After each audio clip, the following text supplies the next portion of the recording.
Ladies and gentlemen, this is J.R. Moore coming to you live from deep in the mountains of the Missouri Ozarks on Monday, the 4th day of November, year of our Lord 2019.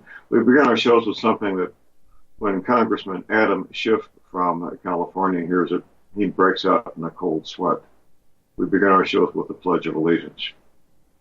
I pledge allegiance to the flag of the United States of America and to the republic for which it stands, one nation, under God, indivisible, with liberty and justice for all. Purpose tip of the day, gentlemen, you want to be a hero for the women on your team, your preparedness team, do the following. Stock up on feminine hygiene products. It's something that's largely overlooked by not only men, but women also. So just stock on them, get twice as much as you think you might need. This is Farmers Monday. We're patiently waiting in the green room, my friend Sam Andrews, and a special guest, Mr. Fred Clacker, and we're going to be talking about farms-related matters. Good morning, Sam. Good morning, John. Great to hear your voice. Good to have you here, sir. And Fred, good morning to you, sir. Good morning, gentlemen. How are you? Outstanding. Well, this is a bit unusual for Farmers Monday. And Fred, I understand you're the author of a book, sir? I am. And what is the title of that book? Title of the book is Big Game Hunting 101, No Room Service and Other Terrifying Realities. All right. And I don't know, did you hear the interview that Sam and I did last week, and he was talking about you and your book, sir? I did hear something about that, yes. Thank you for mentioning it. Well, basically, Sam, if I'm wrong, if I characterize this incorrectly, I hope you will correct me, that Mr. Clacker had never been hunting previously and was basically a city boy who was not comfortable with being in the woods at all. And this first hunting experience as an adult was quite a wake-up call for you, Fred. Would that be an accurate description? Yes, sir, it would. Okay. So before we get too deep into this, is your book available on Amazon? Yes, sir, it is. Okay. It is also available at www.e3outdoors.com. Outstanding. And if they go there, they can get, I assume, an autographed copy. Would that be possible? That's correct. Absolutely. Outstanding. Well, that's always fun. I have a small collection of books autographed by the authors. We'll have to add to that. Absolutely. Well, I would like to review the book and maybe do a second interview. Typically, I don't interview authors until I've read their book because I'm kind of winging it, obviously. I understand. Sam, have you read the book yourself, sir? I have read the book, and I can tell you that it's one of the funniest, if not the most humorous books that I've ever read in my life. And I know Freddie personally. I've had the opportunity to hunt with him in 2003. And I can tell you that I have great admiration for people that do courageous things. I'm one of these guys that believes courage is a foundational block of anything that ever happens that's good. And to see Freddie from his background step into an environment at high altitude with bears, cougars, and wolves, and to get in that environment and put himself out there, I thought it was a pretty remarkable act on his part, an interesting act of courage, if nothing else. Well, I've heard it said, and I agree, that courage is not the absence of fear. Courage is acting in spite of your fear. Well, Fred, this first hunting experience, how old were you, and the location and date, the year that this took place? I was right around 30 years old, and I had been duck hunting a couple of times, handful of times, and we ended up going out to Utah. My hunting partner and myself met up with a few of his friends that he hunts with regularly, and that was really, like you said, a wake-up call. I had never been in an environment like that before, and I had to overcome quite a lot, just things that we all take for granted, really. simple things like I hate waking up early. I don't like being cold. I can't sit still, and I can't stop talking. So that really puts me at a huge disadvantage. Yeah, you're stacked up several disadvantages there, quite a bit. Well, the cold part is pretty easy to deal with. That's a matter of selecting the proper gear to not be cold. Talking, that could be an issue, especially if people are nearby and could be talked to. And sitting still, that's something that is a matter of practice, I guess, more than anything else. But you learned to overcome all these things, didn't you, sir? I did, to an extent. It's still a work in progress. I will admit that after many of these adventures, I'm still intimidated in certain situations. Dark timber, there's a lot that goes on in my head when I can't see everything, and my imagination gets the better of me quite often.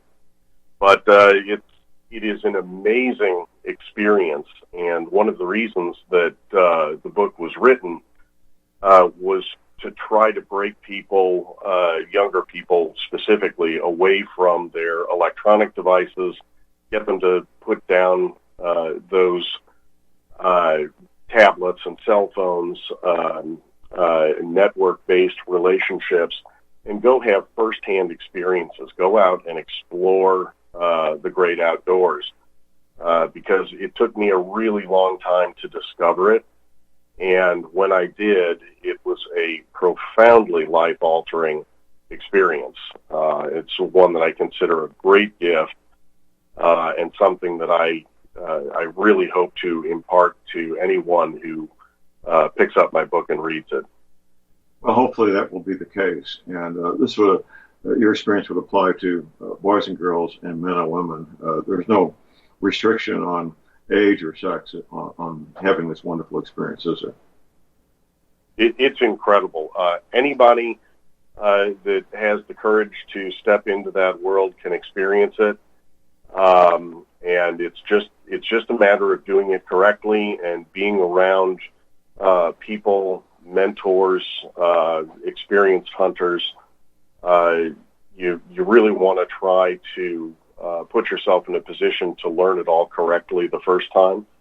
And of course, being with those types of people in the woods also helps to ensure your own safety while you're learning. And as Sam can tell you, and really anyone who enjoys being out in the woods hunting, safety's got to come first. And that's a critical element that a lot of people overlook because it's kind of become a cliche.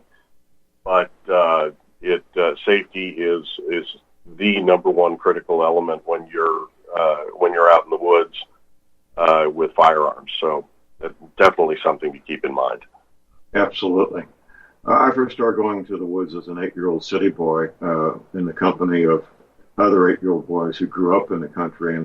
And as you might imagine, pre-adolescent country boys had a lot of fun teasing a city boy who was going out to the woods for the first time. But we got past that, and we became lifelong friends. Something a lot of people don't realize, and this is for everybody here, Fred, you're probably in more danger of hypothermia when the temperature's in the 40s and 50s than when it's 10 degrees. People don't take 40s and 50s seriously as they would 10 degrees. What I tell people is you get wet and it's 50 degrees or 45 degrees, you will get hypothermia and it will kill you. Little things like that make a big difference, don't they? Well, they do, and I think Lou might be able to speak to that with a lot more experience. But I can tell you, as someone who's an outdoor enthusiast, little details like that can make a huge difference, and that's something that I never would have known had I not been with experienced people. I still take advice from my hunting partner and the guys that I'm lucky enough to hunt with about how to dress. People still make comments. You may not want to take that. You probably won't need it.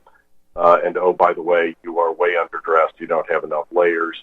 You can always remove clothes, to cool down. But if you don't have them to keep warm, you're in trouble. Yeah. At some point in your experience, Fred, I assume someone told you the following, that cotton is the fabric of death. That's correct. It absolutely is. It absorbs that moisture and traps it and holds it against your body, and it just keeps getting colder and colder. Absolutely. Sam, don't be the shrinking violet. You can jump in here anytime you want to make a comment, sir.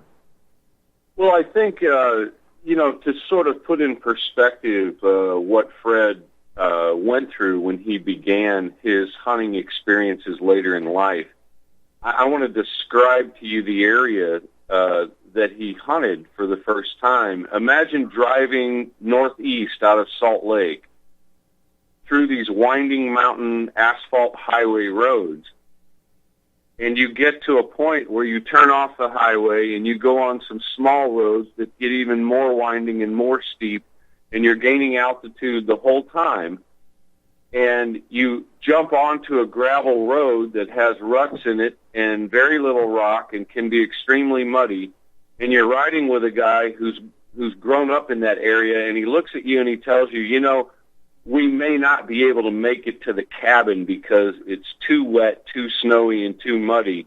And you're right now at about 7,000 feet of altitude, and you need to go to 10,000 with your vehicle. This was Freddie's first experience driving up to the cabin, and I'd really like to know what was going through his mind as he turned onto the gravel road and headed up towards the mountain at the Chalk Creek drainage area. Yeah, the thought that was racing through my mind was, this does not look like the driveway to the Ritz-Carlton. It was really a harrowing experience for me. Quite honestly, having grown up kind of with the proverbial silver spoon, and been exposed to wonderful experiences all over the world, the idea of roughing it never really entered into my mind. And as Sam will attest, this amazing place, it's hardly roughing it, but all things being relative, to me, it was an adventure in what's the word I'm looking for? Simplicity. It was. I'm used to smooth roads and nice cars and wonderful resorts and things of that nature, and this was all of those things for exactly the opposite reason. I just hadn't figured it out yet. And so, on the way up these roads, we're sliding around, we're slipping into ruts, my head's bouncing off the window. That actually did happen, and for the record, it hurt. It is literally 1 hour from the paved road to the cabin. And so you start getting an idea of the scale of this property. And, I was wide-eyed really all the way up, and it's enormous. The scenery is incredible. There's wildlife everywhere. So in spite of the fear and the intimidation, there was a real excitement there. And I was just hoping that at some point I would be able to overcome all that negativity, and really appreciate in a relaxed state just how lucky I was to be in such a beautiful place. And it was a big adjustment, but it was well worth it, and it was truly an incredible experience. I will remember that very first drive up there forever. So you're hunting for game, obviously. Was it one specific type of game or several different types? That season, we were up there for mule deer. And as luck would have it, I was sitting in the woods all warm in my sunlock gear, and terrified, by the way, sitting in an aspen forest with nothing around. And, every sound I heard, I was convinced was something sneaking up behind me to eat me. And I actually was approached by a beautiful, mature elk. He was 6'6", is probably a satellite bull, but, pretty big animal. And he walked up to within 25 feet, not yards, feet. Uh-huh. And I can't describe the fear/excitement as I watched that all unfold. I wasn't sure if I was going to have to shoot in defense, which of course would have been a disaster because elk weren't in season, and I have been taught about ethics, which I respect a great deal. So that was kind of a last resort, but just marveling in the beauty of that moment and watching this incredible creature walk right up to me. It again, experience that I will never forget. And, sadly, that first year, I did not succeed in killing any game. And it took me a while as a hunter to realize something, but this is another critical element of the book. As you get a little more experience, and I think a lot of hunters would agree with this, you discover something about hunting, and it's that it's not so much about the kill, but it's about everything else. The camaraderie and adventure, the experience. Hold that thought, Chris. Hold that thought. We have a break, and we'll be back after the break.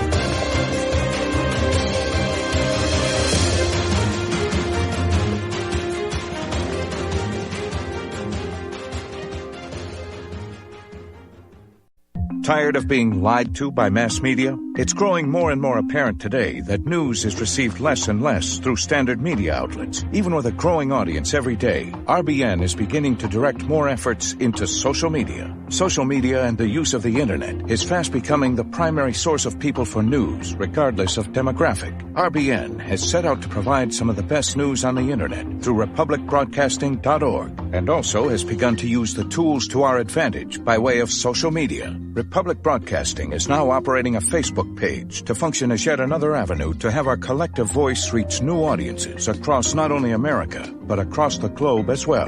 The Facebook page features not only news, but also an RBN player to listen to our broadcasts.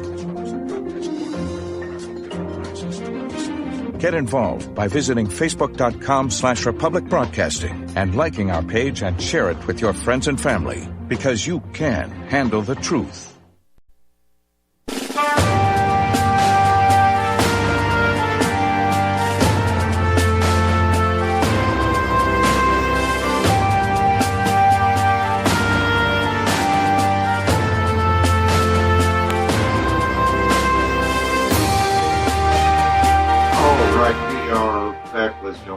J.R. Moore here on Monday. It is Monday, the 4th day of November. Sam, I want to continue with interviewing Fred here, but we do typically have a firearms tip of the week, and I know people do anticipate that. Would you happen to have one for us today, sir? I do have a firearms tip of the week. Since deer season is starting all over the country, I want to remind hunters that are hunting with scoped rifles that oftentimes the biggest game that you will see in your hunt is walking into your stand or into your hunting area or walking out. So make sure that you remember to turn the power down on your scope all the way while you're ingressing and egressing from your hunting area. It might be the opportunity of a lifetime, and you don't want to miss it. If your scope's powered up too much and you jump up a huge buck, you may not be able to find him in your scope quick enough to get a shot. So turn the power down on your scope going in and coming out. That's excellent advice. Excellent. We're interviewing Mr. Frederick Klecker. That's Kilo Lima Oscar Echo Charlie Kilo Echo Romeo. Fred Klecker, the author of Big Game Hunting 101, No Room Service, and Other Terrifying Realities. The graphic of the cover shows Fred leaning against a tree with a scope bolt-action rifle next to him, and he's looking at some kind of publication with a very large, I guess, is that a moose or an elk over your shoulder there, Fred? That would be an elk. That would be an elk. Kind of looking down and wondering, who's this city boy sitting here in my backyard? So your first hunting experience, say again? It looks like Freddie's reading a wine list and the elk's trying to choose a nice Merlot from the list. Roger that. So, Fred, you were 30 years old before your first big game hunting experience. And about how many years ago did this take place? This is about 18 years ago at this point. Okay. And you've become quite the enthusiast for big game hunting in the past 18 years, I take it. I have. It's been a tremendous experience. Outstanding. We got a caller on hold here. I hope it's relevant to the topic we're talking about, which is your book. We got John in Florida. Good morning, John. No, I had a question. I want to get a 1022 light, and what would be the best night vision for that? The best night vision for a Ruger 1022 light, Sam. Okay, so you're going to want to get a PVS 14 if you really want night vision. Of course, we recommend thermal these days, not night vision, but it's a little more money. But if you do choose night vision, you're going to want to get a Gen 3 Plus tube with a PVS 14. You'll have a lot longer warranty on the tube, and you'll have a lot better picture when there isn't a lot of moonlight or starlight. What's your opinion on that 1022 light, the breakdown? Well, I think it's a good little rifle in a survival situation. You would be able to hunt for food with it, and it's very compact and it's reasonably accurate. It's the Ruger 1022 is kind of an old standard. The action works. There's many magazine choices. You've got a decent trigger on it, so it's a good option. Yeah, and keep in mind, John, I did some personal testing with that 22 caliber cartridge. At 75 feet, it goes through 3/4-inch plywood like a knife through warm butter. Don't underestimate the power of a regular old 22 long rifle. Oh no, and very quiet. And I also was thinking about getting the paperwork started for a suppressor. That takes about a year. Yeah, that's a good thing to do. And the other thing you want to understand is that Aguila makes subsonic ammunition with a heavier bullet that carries a lot more energy than typical 22 subsonics. You want to take a look at that if you go the suppressor route. Okay, thank you. Real good, John. We appreciate the call. We're interviewing Fred Klecker, the author of Big Game Hunting 101. Only published a few months ago, February this year, wasn't it, Fred? Yes, sir, it was. Is this your first book, by any chance? It is. And I want to just throw out the fact that I am not a novelist or really even a formal writer. I just kind of hope that I come across as a gifted storyteller. I'm just kind of one of the guys, and these stories are presented really in just a very casual manner. Try to illustrate how much fun it is to be out there and having these experiences that sadly most of us don't ever get to have. Well, here's the first sentence of a review written on your book here at Amazon. By turns, laugh out loud, funny, refreshingly honest, and humbly self-aware, this book was far more than I expected. You had a comment there, Sam? Yeah, I was going to say that this is Freddie's first book, but he is also working on a series. Freddie, tell us how you're doing on the second book right now. Well, let's do that after the break. After the break, we'll do that. We got a break right now. We'll be right back.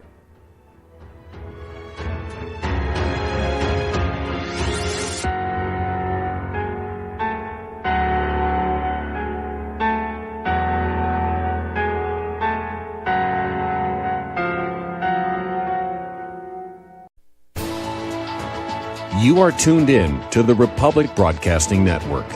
Visit our website by going to republicbroadcasting.org.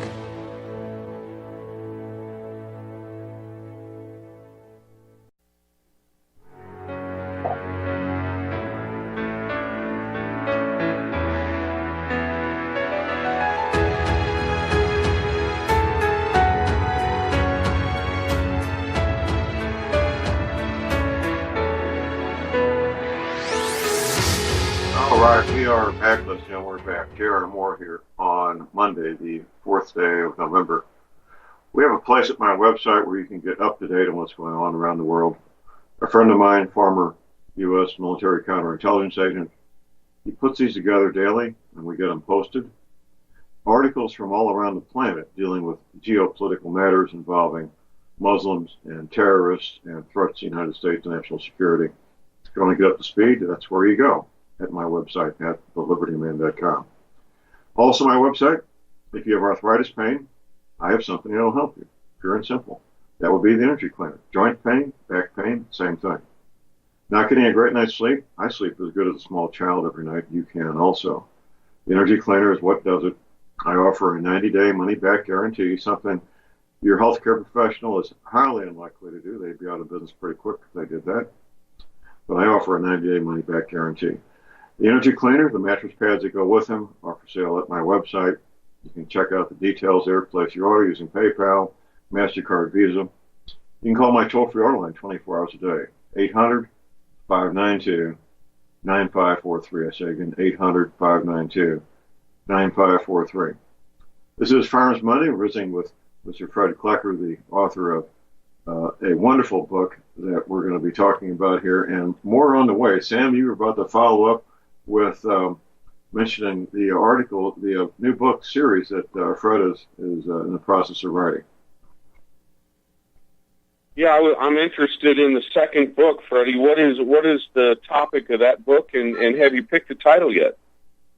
Right now, the title is still emerging, shall we say, but the subject is duck hunting, and the general goal here is to create a series of books about learning how to hunt different game.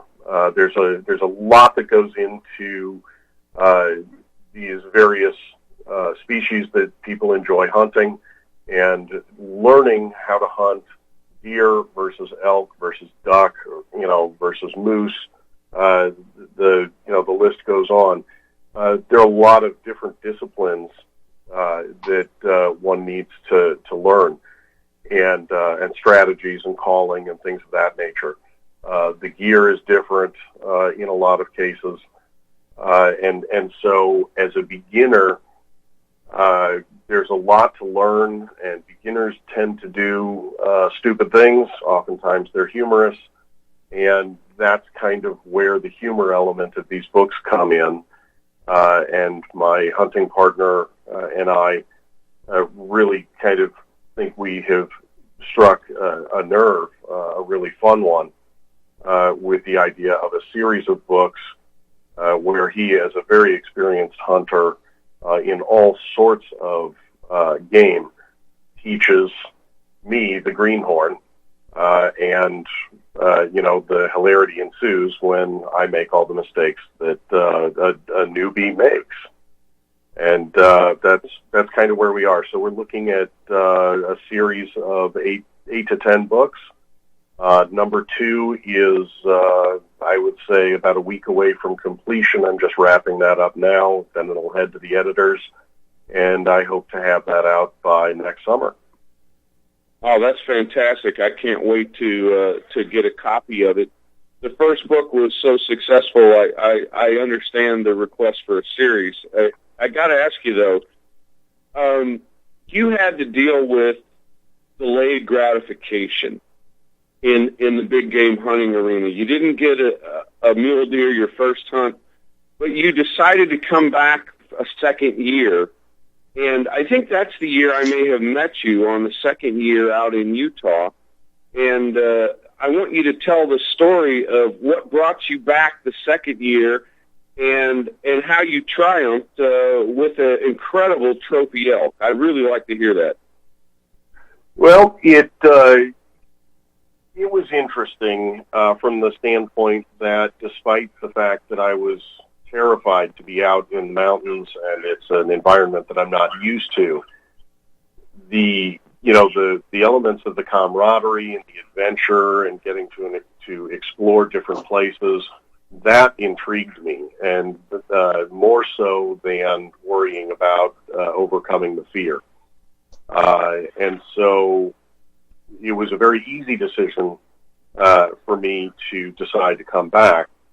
And I did have to wait quite a while. In fact, the first year I didn't even get to shoot my brand new rifle. The second time I was out there, I ended up with a couple of muleys, and we were also there for elk season. And I did not harvest an elk on my second trip out there either. I did meet Sam on my third trip out, and finally triumphed with this 6x6, which was just an amazing animal. The experience, though, is what continues to play in my head, and the experience was incredible. My hunting partner sent me into the woods alone, something that still kind of bothers me a little bit. He asked me to walk in about 400 yards into an area of the property which is particularly intimidating, both from a terrain standpoint and the fact that it's pretty thick wood. And so he advised me to go in and find a specific game trail, which I was able to do, much to everyone's surprise. And I found an evergreen that I sat under, and I had a view of two game trails converging. And the gentleman that I went into, that I walked into the woods with, was actually going to be hunting about 400 or 500 yards, further in.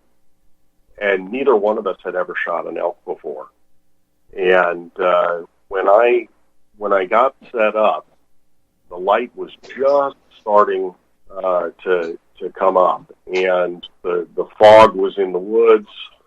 There's a small clearing off to my left at about probably 60 yards, and you could see that there was a clearing, but there was enough fog that you just really didn't have a good view of anything over there.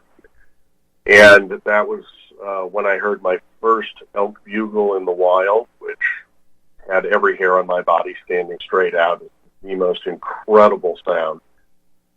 And it turned out I was right in the middle of 4 or 5 bulls, and they all started bugling around me.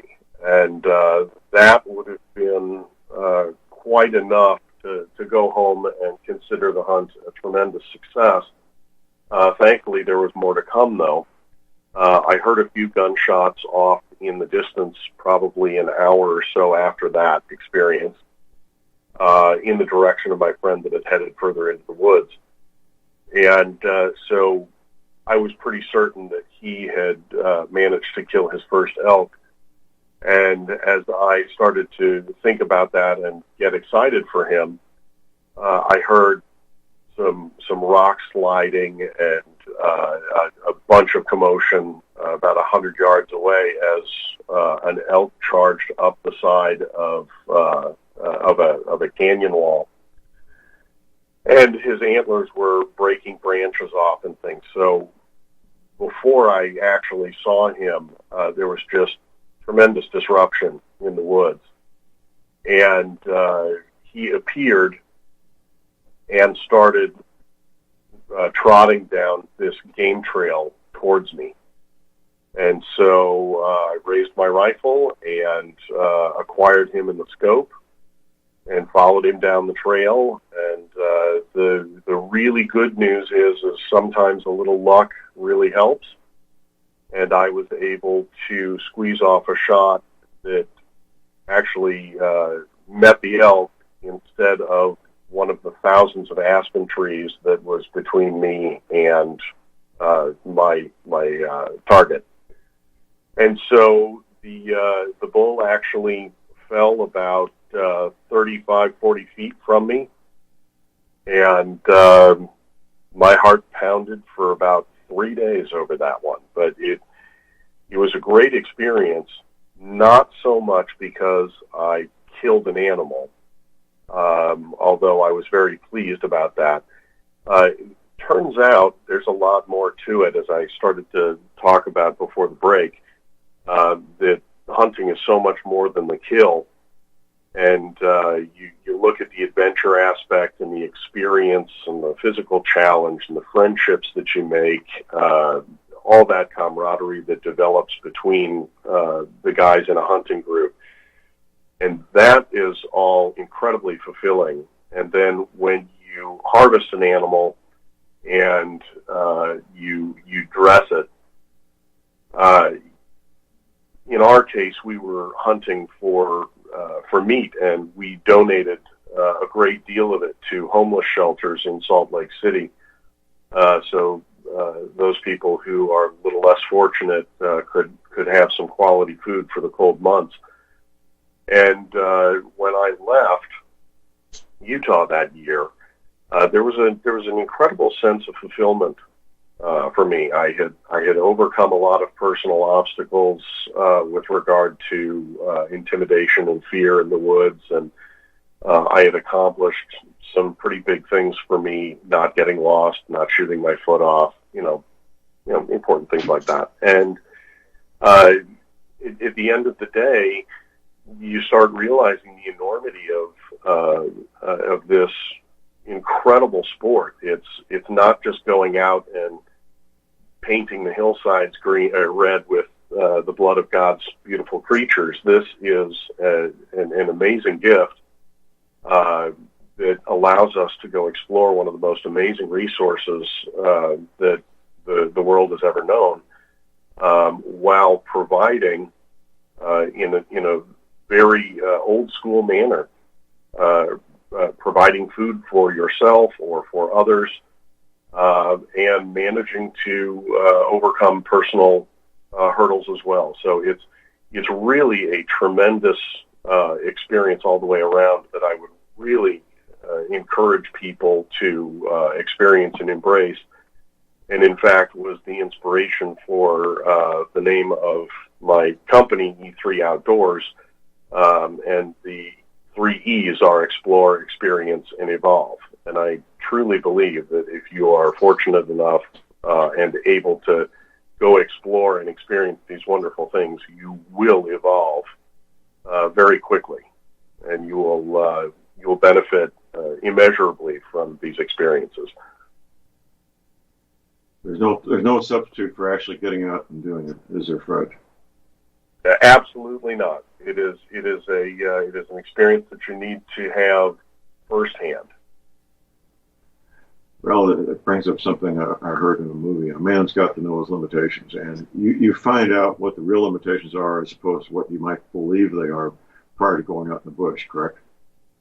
Absolutely. I underestimated that notion greatly. Not being the picture of health, which Sam can attest to.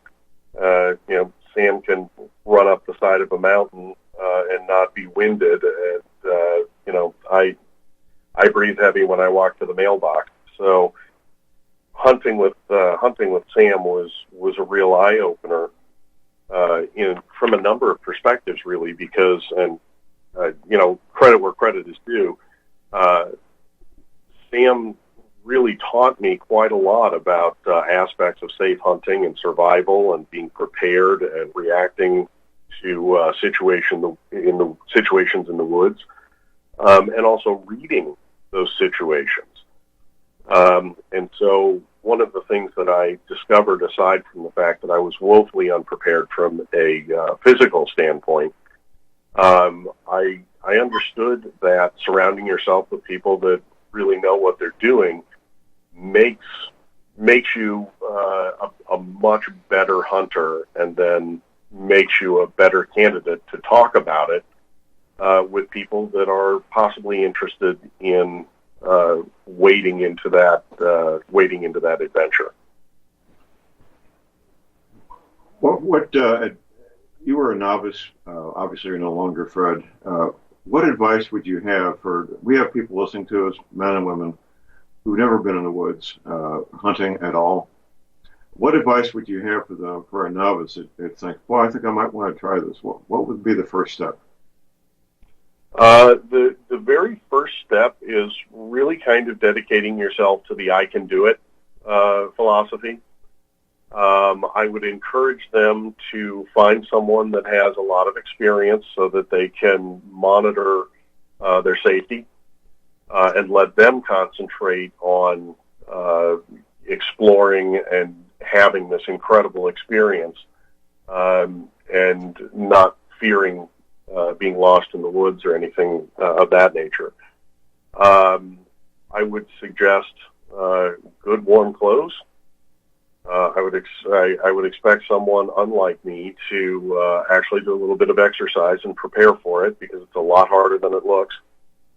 But most of all, I would say just look at it as a lifelong opportunity. If you've never gotten the opportunity to go out and explore the woods, it is something that is truly magnificent. And like I said, it was something that I didn't do for a very long time. I've been very lucky. I've traveled all over the world. I've seen all these amazing things, but I haven't seen it from the simplicity of being out in the wilderness. It is an entirely different experience, and it is one that has changed me as an individual, and one that I hope a lot of people embrace and go out and experience. It really is worth it.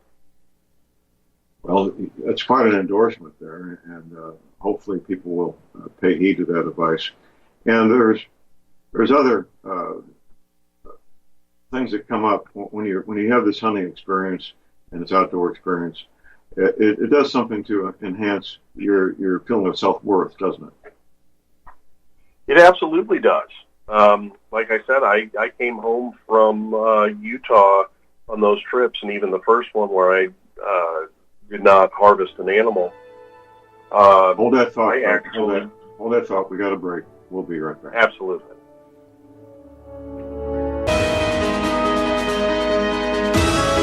All right, we are back. We're interviewing Mr. Fred Klecker, the author of Big Game Hunting 101. Let's continue with your thought there, Fred.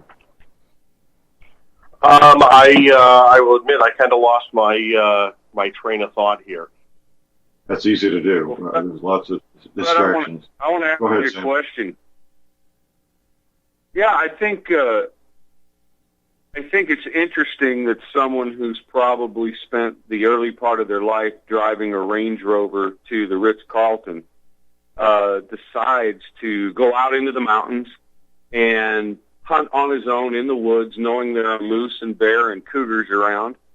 And I'm curious, at what point in your hunting experience did it dawn on you, I really am doing something positive and good for myself?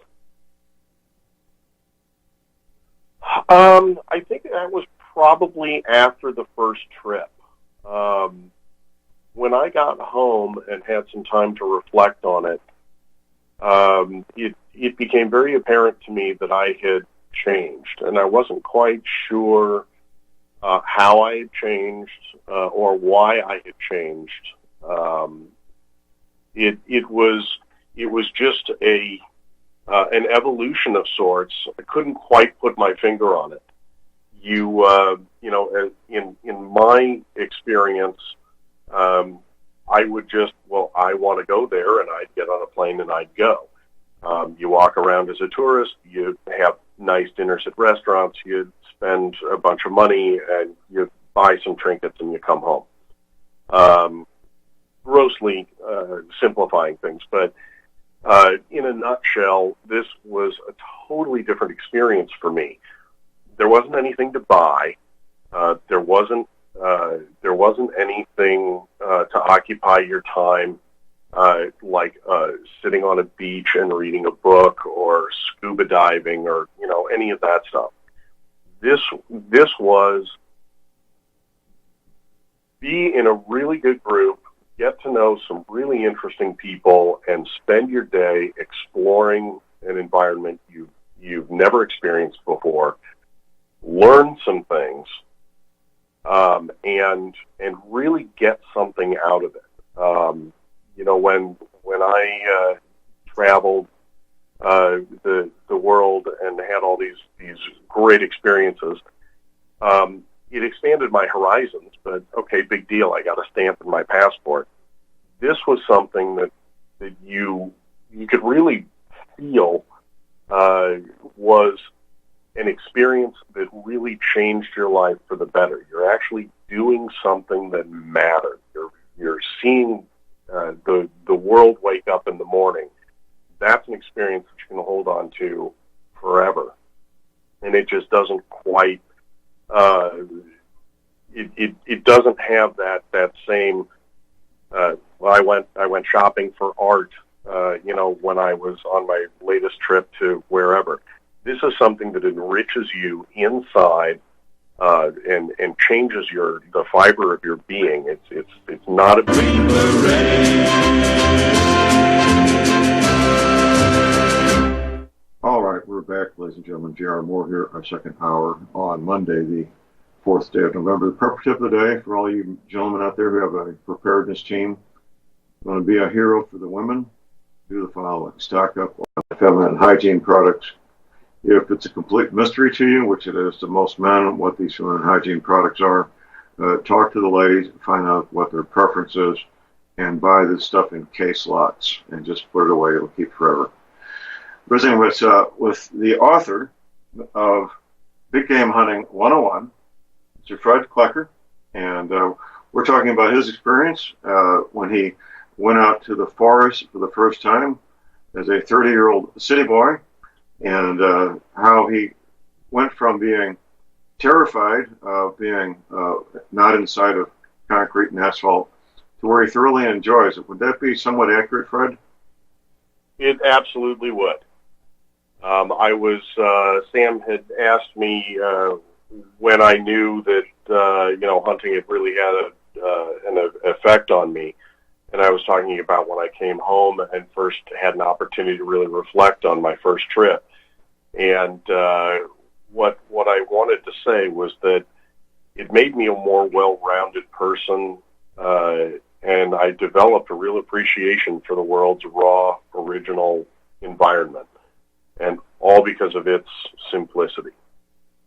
So that was really the takeaway for me, and that's when my perspective really changed, and when I really decided that this was a path I wanted to explore further. Now, these days, out of the 365 days a year, how many of those days would you spend out in the forest and in the wild? Well, these days, quite a lot, actually. I will probably have about 40 days, give or take, this year. We will be doing some duck hunting around the country, and then I will be embarking with my hunting partner, John Kircher, on the World Slam for Turkey, which is the third book. So we're going to go collect content for that, but we'll be going after all 6 species of turkey, both here in the United States and in Mexico, and we're going to try to accomplish this World Slam in one season. So my calendar for travel and hunting is going to be pretty full, this year, but I absolutely cannot wait. Well, go ahead, Sam.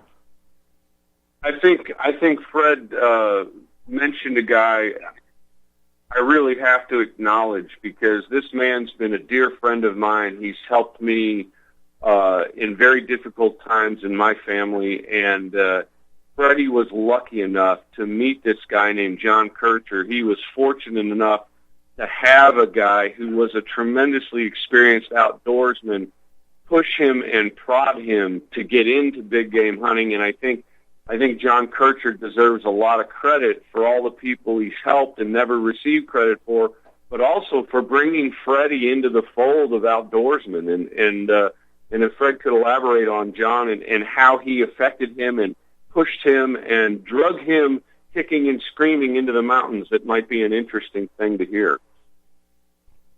Absolutely. It's a very good point, and I was trying to steer that direction.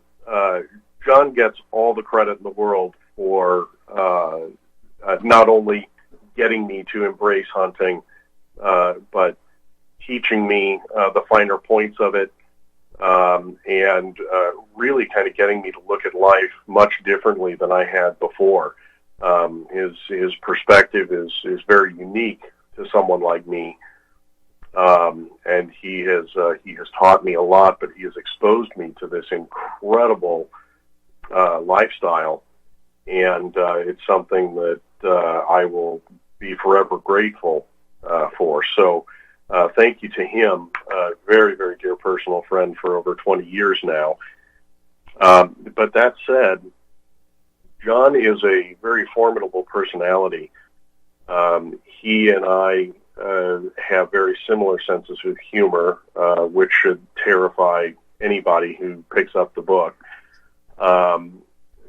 John is bigger than life, and he does not take very kindly to being told no, or I'm not going to do something.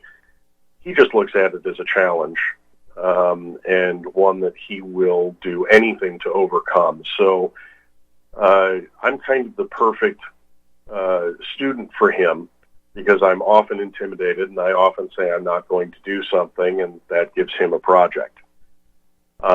I have yet to be able to dig my heels in deep enough where I actually don't end up doing what I say I'm not going to do. He has pushed me. He's certainly broadened my horizons, and he's given me a lot of bravery, I guess, in pushing me to do things that are really outside my comfort zone. That said, John's really an expert in hunting.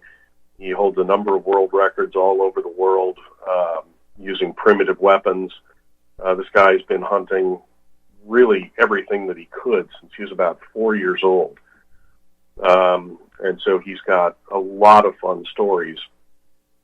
But the stories that we generally end up making, and the ones that I write about, that journey from being a novice to an experienced hunter is wrought with pitfalls. Thankfully, most of it is humorous, and John and I interact very well. He teaches me not to do the stupid stuff that I usually end up doing anyway. He's able to use those moments to teach me and others. It makes me a better person, makes me a better hunter, gives me more perspective about the world we live in, but also provides for a lot of humorous content. I think anyone that knows John could openly admit that one of his strongest character traits is that he tends to make everyone around him a better person, and that's pretty high praise for a human being. But, in this longer segment, Freddie, I want to remind you of a day in 2003 when a gentleman brought some horses and a mule up to the mountain, and you and I were saddling up at 0400 in the morning in the dark, and heading to altitude. It's a very memorable day for me for a lot of different reasons. But as we started to go from 9,000 feet where the horses were corralled up to about 10,000, headed to 12,800, the guy who had the horses, his horse got winded, and he turned around and went back, and you and I continued up the mountain, and I want you to talk about that experience and that day and what you remember from that day. It turned out to be an incredible day. Started out a little rough for me. I was intimidated enough as it was. I'm a semi-experienced horseback rider, so that really wasn't a problem. I didn't anticipate there being an issue until the grade started to change so dramatically. It's very, very odd to be on a large animal like that, going up steep grades if you're not used to it. Sam, I'll thank in advance for helping me through that rather trying time, but there was about an hour's time in there where about every third or fourth step I was asking Sam if he was really sure that he didn't want to just turn around and head back down to the cabin or hunt somewhere else or really anywhere else. But he insisted on going forward, and we came to a spot in the trail about probably the last 50 yards or so where the horses refused to continue because of the terrain and the steepness of the grade. And I was really kind of thinking hard about that as I got off the horse. If the horse is deciding that he's not going to go, maybe we should heed this advice. And of course, Sam, absolutely not. Just take the reins and grab the bridle, lead him right up the trail to the crest. So reluctantly, I did that, really because I didn't want to look like more of a coward than I already had looked to Sam. And we get up to the top, and I'm literally pulling my horse and forcing him to come up to the crest of the mountain there. And once we were up there, it was incredible. And Sam and I sat overlooking the entire property, which is expansive. We had a clear view of two different mountain ranges. We had a clear view of into the edge of Utah and into Montana, and it was a really interesting time. We did not see a lot of wildlife from that perspective, but Sam and I did a lot of talking, a lot of soul searching, and really helped me gain insight into Sam as a person. But hunting, and we talked about everything from bullets and their performances to various calibers, and Sam tried to teach me minute of angle, which was like listening to history lessons in Swahili. It was a really, really interesting time for me because it was one of the first times I wasn't hunting with John. And it was a really, really good day because had I been alone, I never would have made it past the hill. I'd have turned back. So again, Sam is probably as formidable a force as John as far as stow your fear and let's go. So I'll thank him for that. I'll thank them both for that. But that day was really, really interesting. Gave me a perspective of the property we were hunting, the terrain that I was hiking. Gave me a chance to really appreciate the accomplishments that I was making, the strides I was making in this amazing hobby that I had been introduced to. But again, it's really interesting. You come off of experiences like that, and you kind of have that under your belt as an accomplishment. Not only did you overcome a fear, but you had an experience that you'd never had before. You survived it. You had a few laughs. The bonus was you got to know a great individual, and that's really what hunting is to me. It's not going out and being cold and killing that animal. It's really about everything else. The kill is such a minor detail. At the end of the day, once you really start experiencing all the facets of hunting, it really becomes something that is far from your mind as far as whether or not to deem your outing a success. I know that's just all part of the maturation process. It is, Fred. I know locally they have what they call deer camps during deer season, the gun season. And some of these guys, they like deer camp so much, the food, the camaraderie, they don't even bother going deer hunting. They just stay in deer camp. Yeah, it's happened. I tried more out of exhaustion to stay home one day. I figured, I'd have fun. John, one of the other guys, they were going to stay in camp. And I thought, I am too. And I rolled over to go back to sleep, and John said, "Freddie, you're going." And, I decided that this was a battle that I was going to fight. And apparently I don't learn very easily. And I said, John, I'm sore, I'm tired. It's the last day. I'm done.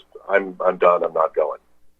And John just very calmly explained to me that if my feet didn't hit the floor by the time he counted to 3, he was going to come over and crawl in the bunk with me. And I'll tell you what, I was dressed and out the door before he hit 2.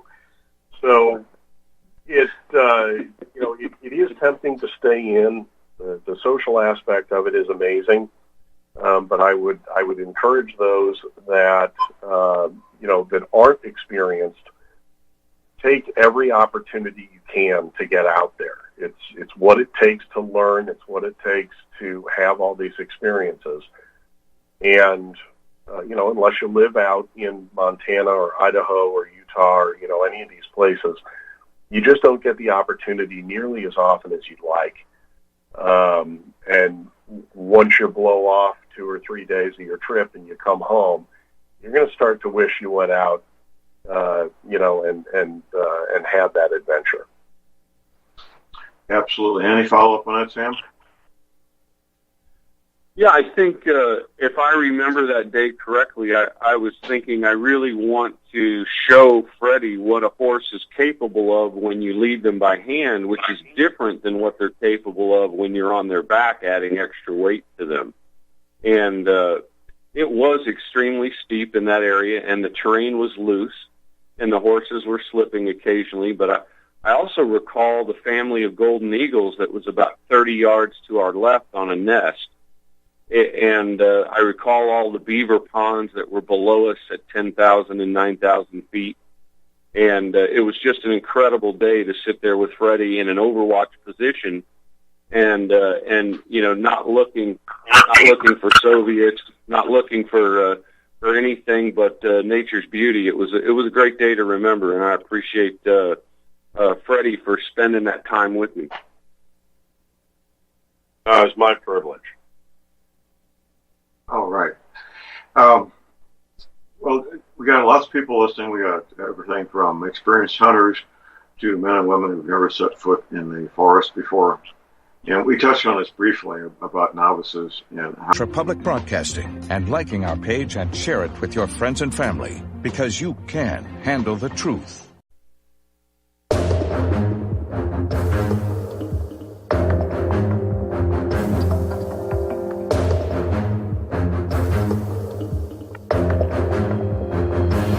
All right, we are back, ladies and gentlemen. J.R. Moore here on Monday, the 4th day of November.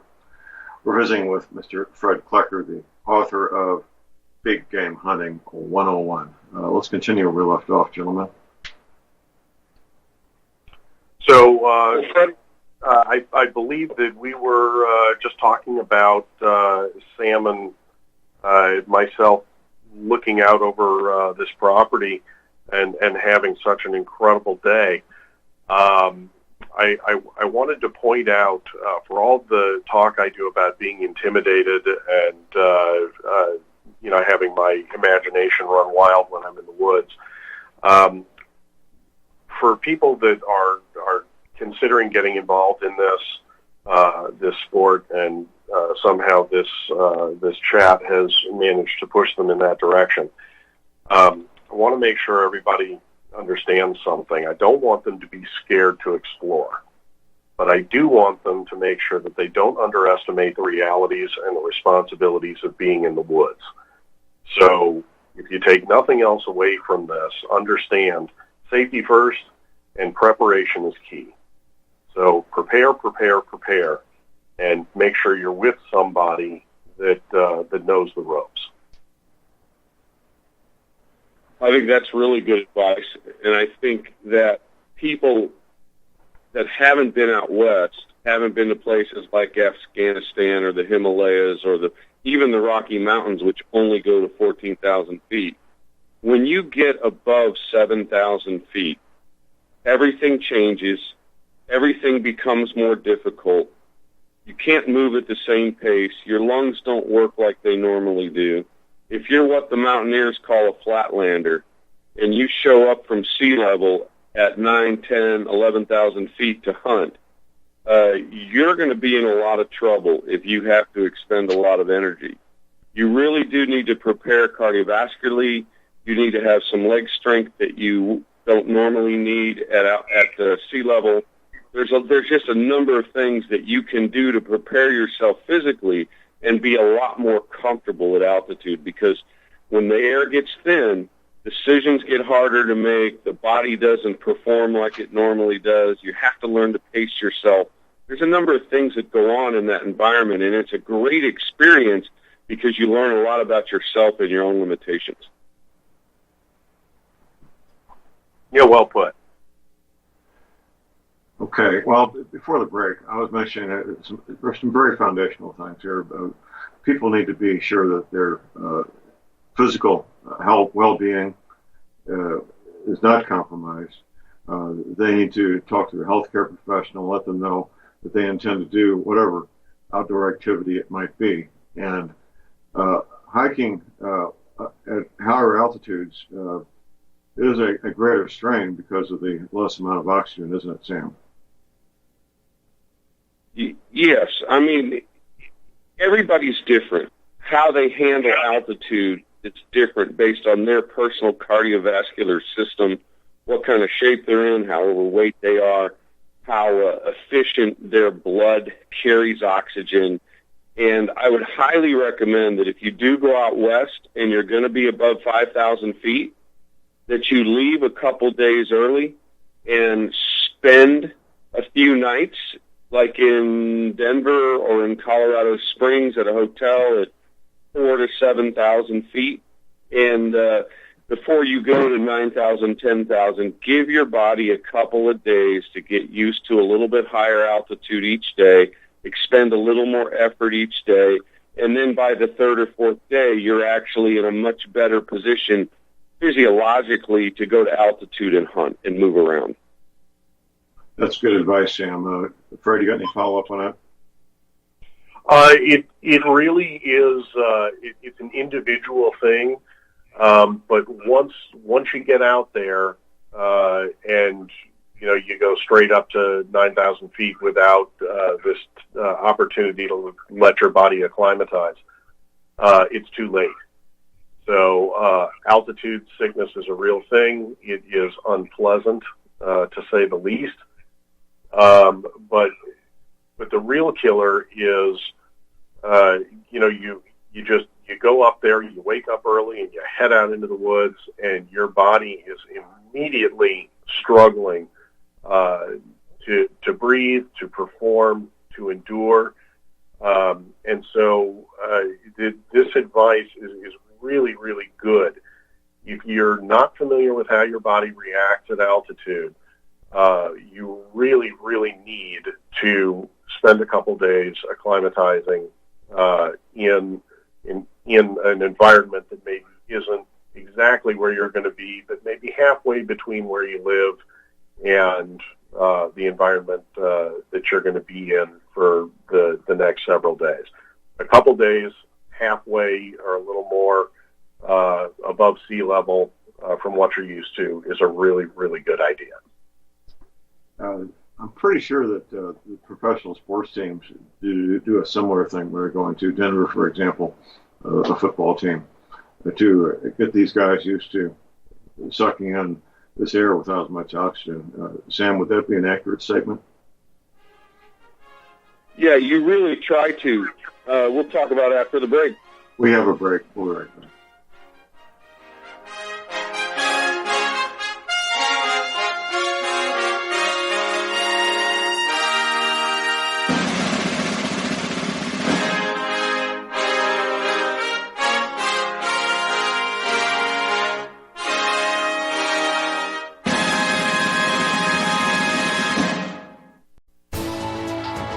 You are tuned in to the Republic Broadcasting Network. Visit our website by going to republicbroadcasting.org.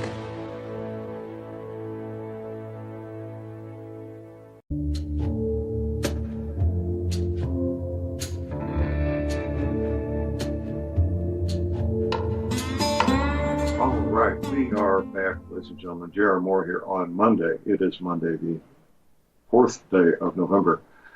At my website at thelibertyman.com, there's lots to learn, lots to take note of.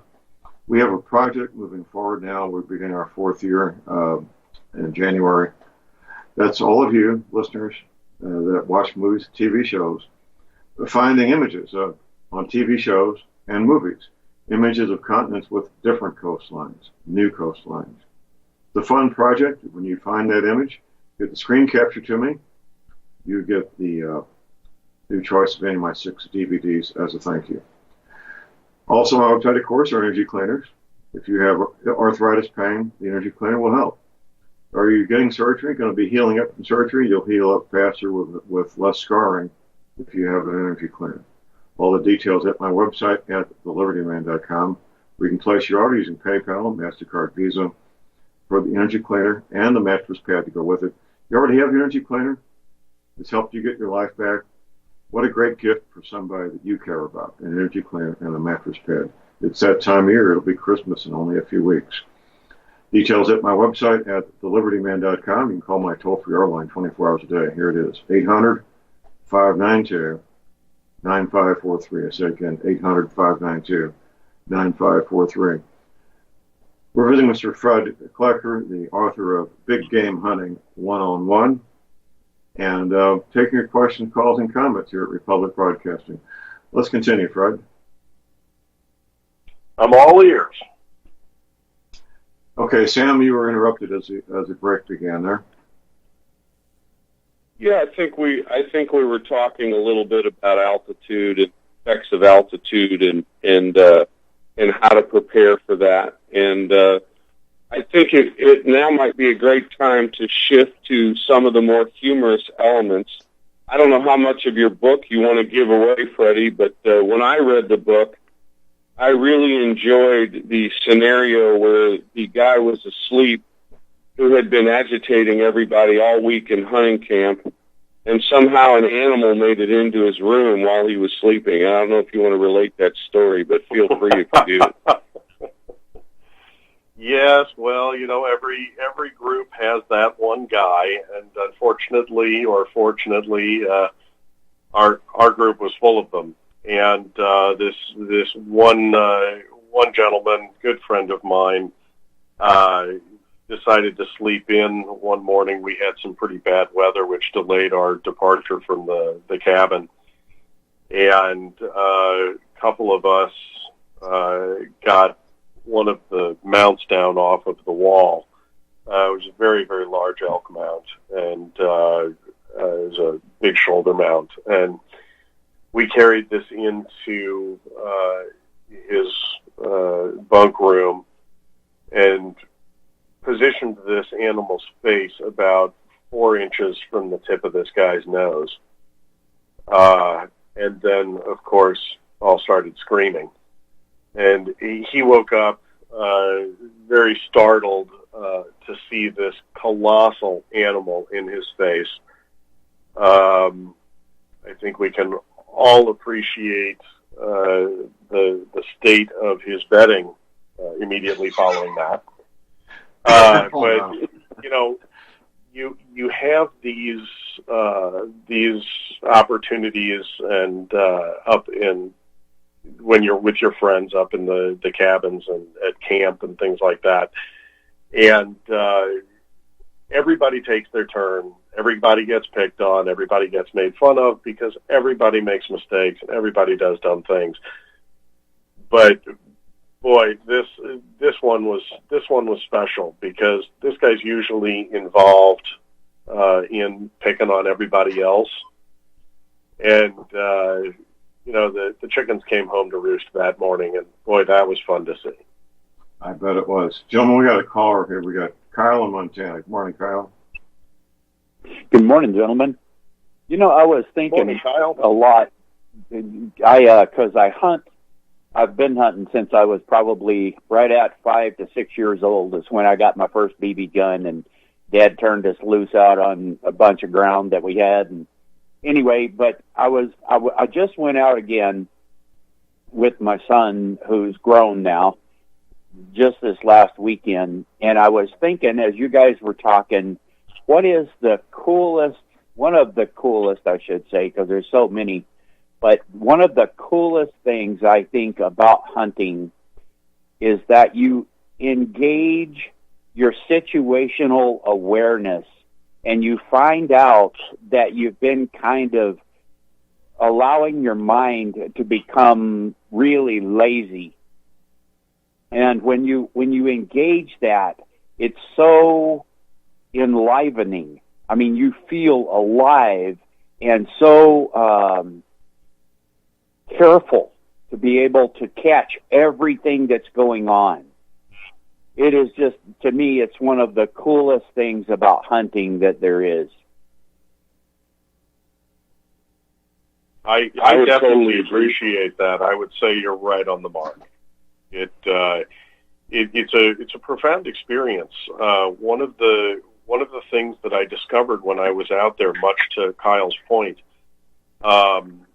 is that, you know, when I was walking out to where I was supposed to sit for the day, John kind of said, "Just take a minute and tell me what you see." And I started looking around, and okay, well, I see the woods, and you know, there's some snow over there. And he said, "No, you're missing it. Close your eyes for a few minutes." And we just sat there in silence. And he said, "Now open your eyes and really tell me what you see. Really try to focus." And what I didn't realize was how complex these woods were. It's not just a bunch of trees. It's trees and rocks and leaves and, you know, all of that. But there's bugs, there's spider webs. You twist the lens and you start to zoom in on the smaller pieces of the larger picture.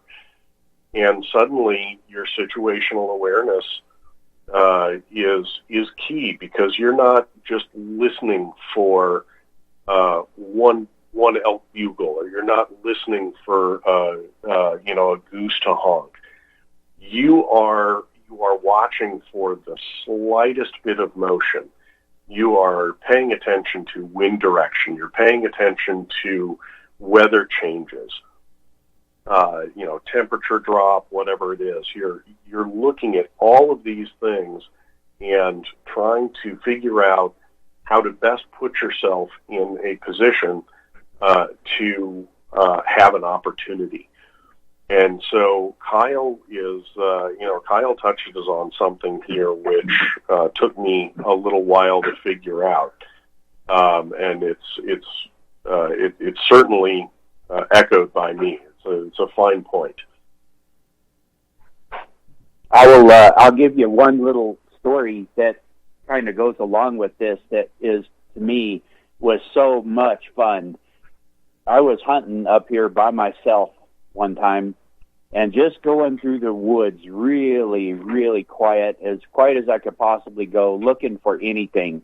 an ear, an antler, a leg, because when you're in dense brush, you're just looking for something that quite doesn't fit.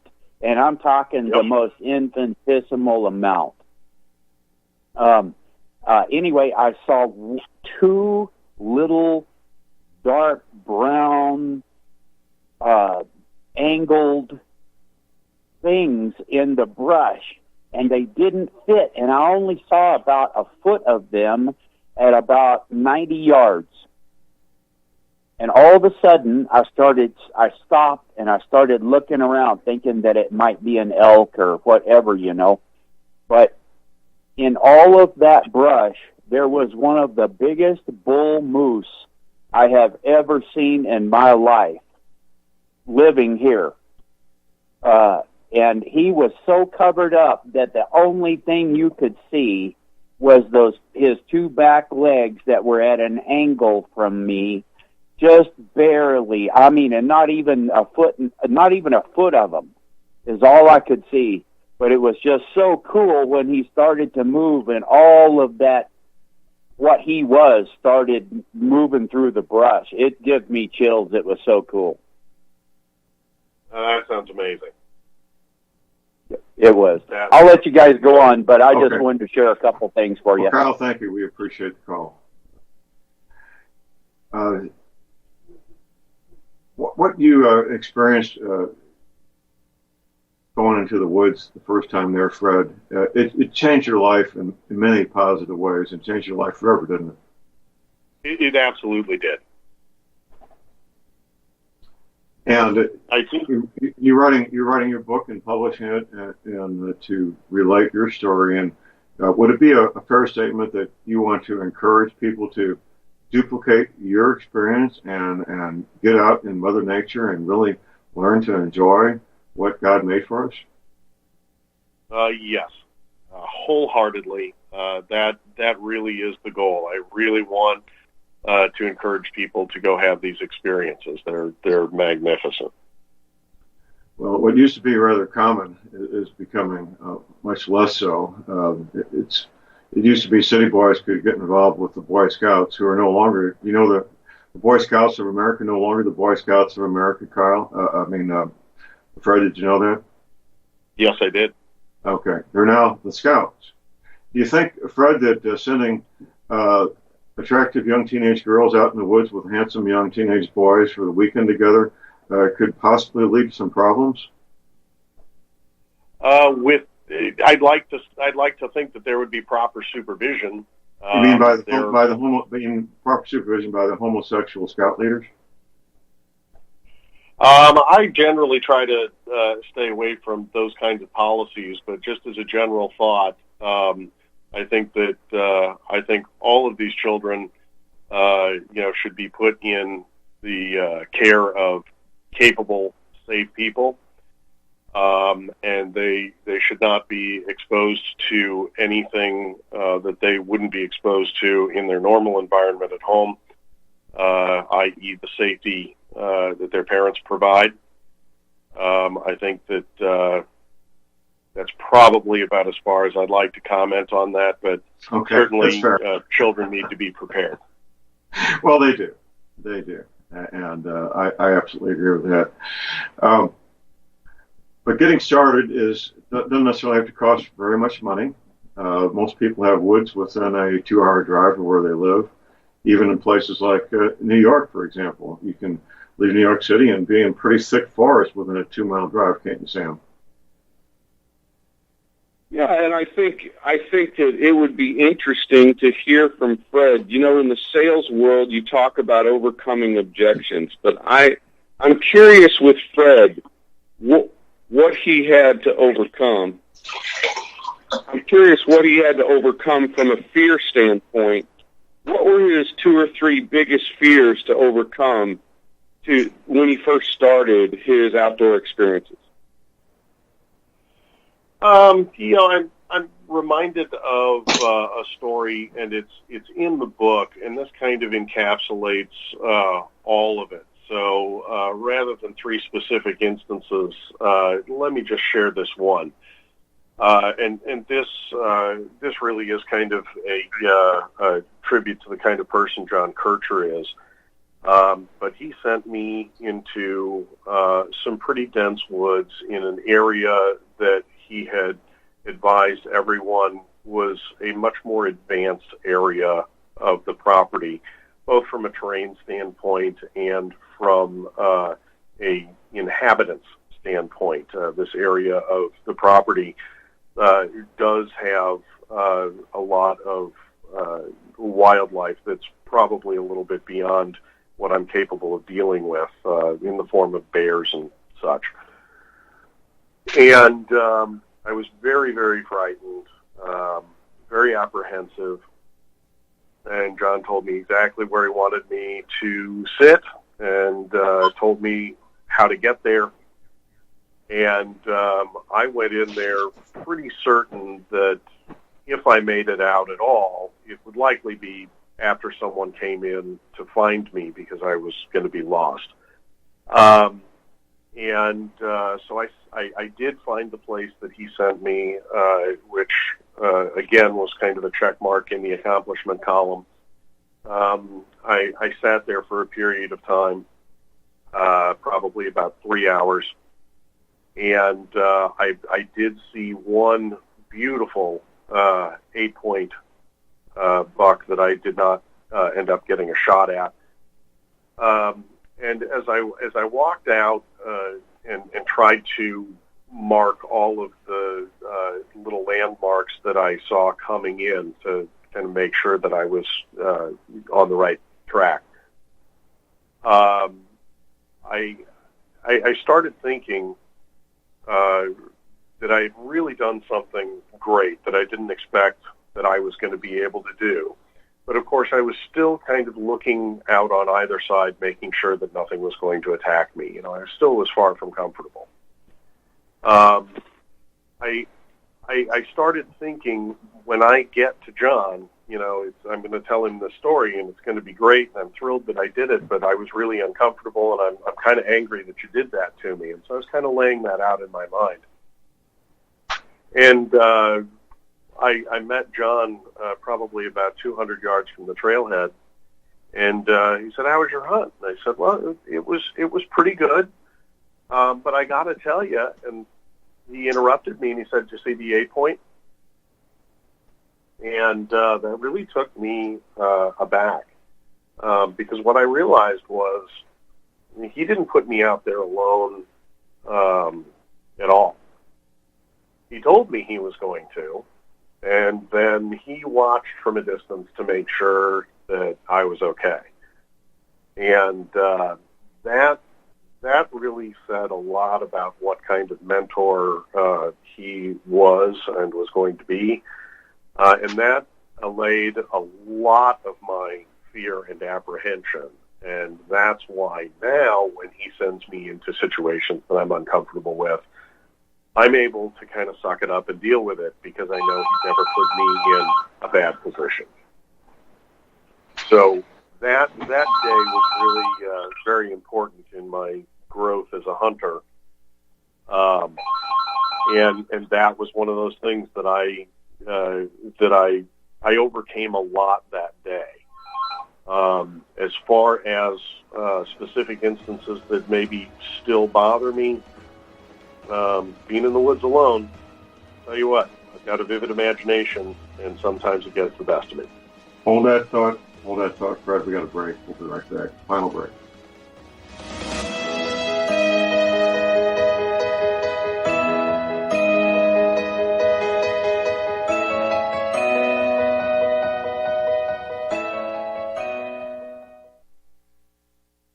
Tired of being lied to by mass media? It's growing more and more apparent today that news is received less and less through standard media outlets. Even with a growing audience every day, RBN is beginning to direct more efforts into social media. Social media and the use of the internet is fast becoming the primary source of people for news, regardless of demographic. RBN has set out to provide some of the best news on the internet through republicbroadcasting.org, and also has begun to use the tools to our advantage by way of social media. Republic Broadcasting is now operating a Facebook page to function as yet another avenue to have our collective voice reach new audiences across not only America, but across the globe as well. The Facebook page features not only news, but also an RBN player to listen to our broadcast. Get involved by visiting facebook.com/Republic Broadcasting and liking our page and share it with your friends and family, because you can handle the truth.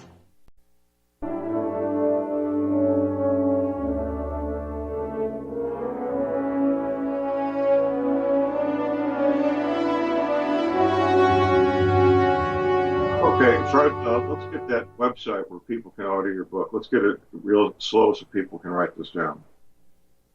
All right. It is www.e3outdoors.com. It's echo3outdoors.com.